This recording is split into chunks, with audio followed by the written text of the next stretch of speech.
Treasure Island by Robert Louis Stevenson. Part 1, The Old Buccaneer. Chapter 2, Black Dog appears and disappears. It was not very long after this that there occurred the first of the mysterious events that rid us at last of the captain, though not, as you will see, of his affairs. It was a bitter, cold winter, with long, hard frosts and heavy gales, and it was plain from the first that my poor father was little likely to see spring. He sank daily, and my mother and I had all the end upon our hands, and were kept busy enough without paying much regard to our unpleasant guest. It was one January morning, very early, a pinching, frosty morning, the cove all gray with hoarfrost, ripple lapping softly on the stones, the sun still low and only touching the hilltops and shining far to seaward. The captain had risen earlier than usual and set out down the beach, his cutlass swinging under his broad skirt of the old blue coat, his brass telescope under his arm, his hat tilted back upon his head. I remember his breath hanging like smoke in his wake as he strode off, and the last sound I heard of him as he turned the big rock was a loud snort of indignation, as though his mind was still reeling from Dr. Livesey.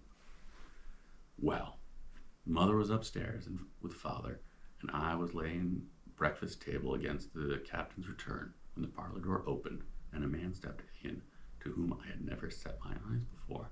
He was a pale, tallowy creature, wanting 2 fingers on the left hand, and though he wore a cutlass, he did not look much like a fighter. I had always my eye open for seafaring men, with 1 leg or 2, and remembered this one puzzled me. He was not sailory, and yet he had a smack of the sea about him too. I asked him what was for his service, and he said he would take rum. As I was going out of the room to fetch it, he sat down upon a table and motioned me to draw near. I paused where I was with my napkin in my hand. "Come here, sonny," said he. "Come nearer here." I took a step nearer. "Is this here table for my mate Bill?" he asked with a kind of leer. I told him I did not know his mate Bill, and this was for a person who stayed in our house whom we called the captain. "Well," said he, "my mate Bill would be called the captain, as like as not. He has a cut upon 1 cheek, and a mighty pleasant way about him, particularly in drink, as my mate Bill. Well, put it for argument's sake that your captain has a cut on 1 cheek, and well, put it if you like that the cheek's the right one. Ah, well, I told you now, is my mate Bill in this here house?" Told him he was out walking. "Which way, sonny? Which way is he gone?" And when I had pointed out the rock and told him how the captain was likely to return and how soon, I answered a few other questions. "Ah," said he, "this'll be as good as drink to my mate Bill." The expression on his face as he said these words was not at all pleasant. I had my own reasons for thinking that the stranger was mistaken, even supposing he meant what he said, but it was no affair of mine, I thought. Besides, it was difficult to know what to do. The stranger kept hanging about just inside the door, peering round the corner like a cat waiting for a mouse. Once I stepped out onto the road myself, but he immediately called me back, and as I did not obey quite quick enough for his fancy, a most horrible change came over his tallowy face, and he ordered me in with an oath that made me jump. As soon as I was back again, he returned to his former manner, half fawning, half sneering, patted me on the shoulder, told me I was a good boy, and he had taken quite a fancy to me. "I have a son of my own," said he, "as like you are 2 blocks, and he's all the pride of my heart. But the great thing for boys is discipline, sonny, discipline. Now, if you had sailed along with Bill, you wouldn't have stood there for her to be spoken to twice, not you. That was never Bill's way, nor the way of such as sailed with him. And here, sure enough, is my mate Bill, with a spyglass under his arm. Bless his old heart. To be sure, you and me will just go back into the parlor, sonny, and get behind the door, and we'll give Bill a little surprise. Bless his heart, I say again." So saying, the stranger backed along with me into the parlor and put me behind him in the corner, so we were both hidden by the open door. I was very uneasy and alarmed, as you may fancy, and it rather added to my fear to observe that the stranger was certainly frightened himself.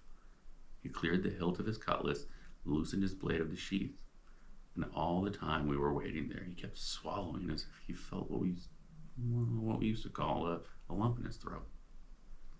At last, in strode the captain, slammed the door behind him without looking to the right or left, and marched straight across the room to where his breakfast waited. "Bill," said the stranger, in a voice that I thought he had tried to make big and bold. The captain spun round on his heel and fronted us. All the brown had gone out of his face, and even his nose was blue. He had the look of a man who had seen a ghost, or the evil one, or something worse, if anything can be, and upon my word, I felt sorry to see him all a moment later, so old and sick. "Come, Bill, you know me. You know your old shipmate, Billy, surely," said the stranger. The captain made a sort of gasp. "Black Dog," said he. "And who else?" returned the other, getting more at his ease.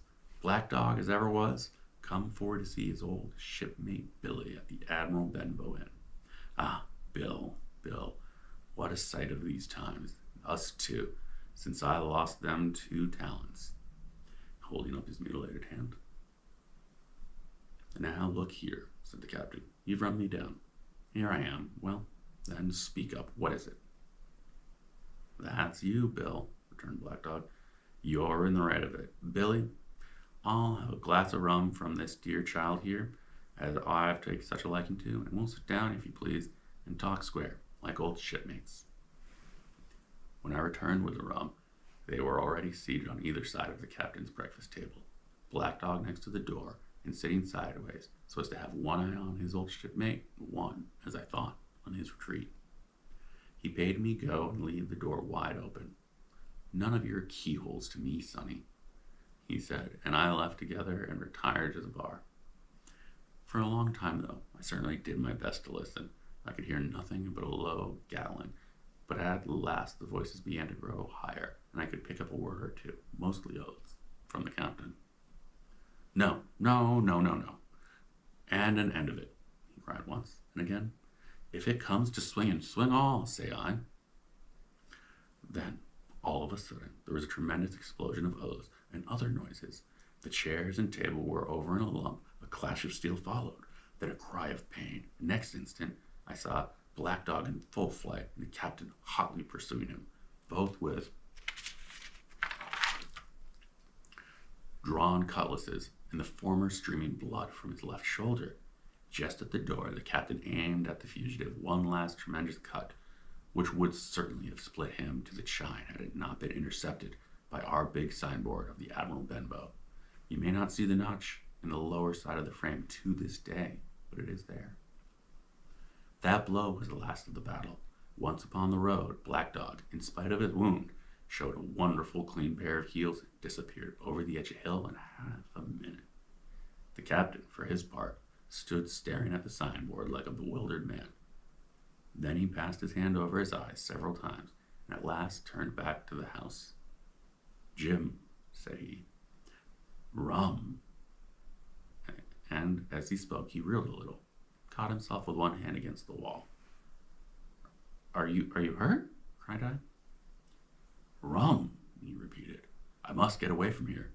Rum. I ran to fetch it, but I was quite unsteadied by all that had fallen out, and I broke one glass and fouled the tap. And while I was still getting my own way, I heard a loud fall in the parlor, and, running in, beheld the captain lying full length upon the floor.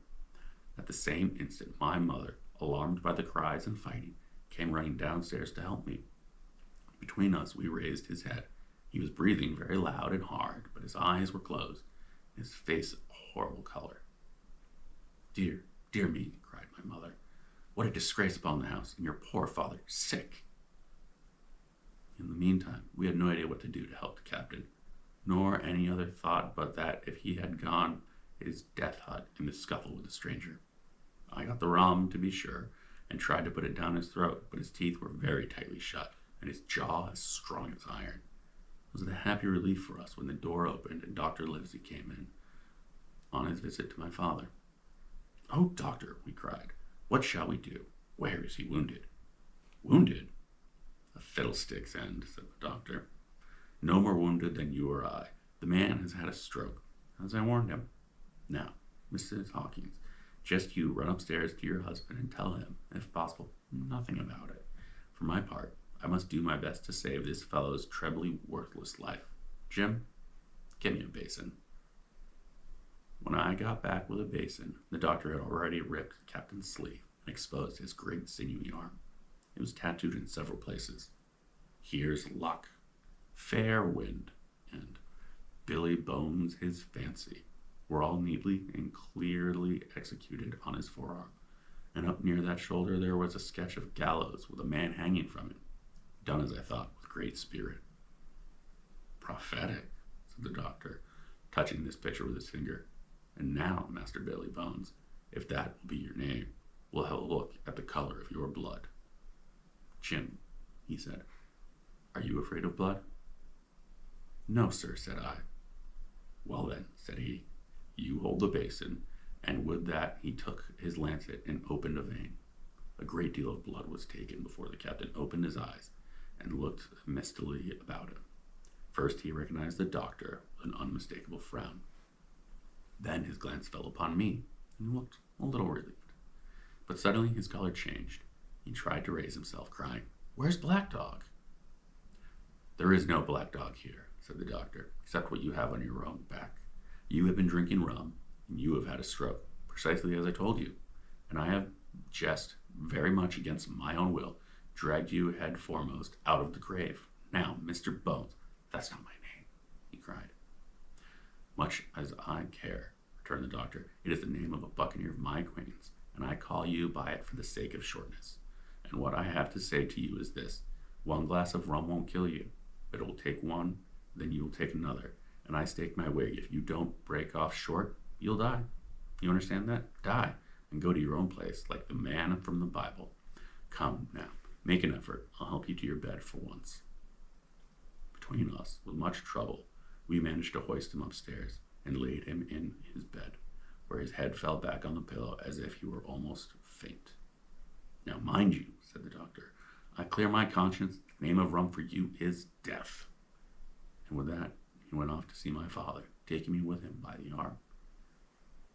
This is nothing, said he as soon as he had closed the door. I have drawn blood enough to keep him quite a while. He should lie for a week where he is. That is the best for him and you. But another stroke will settle him.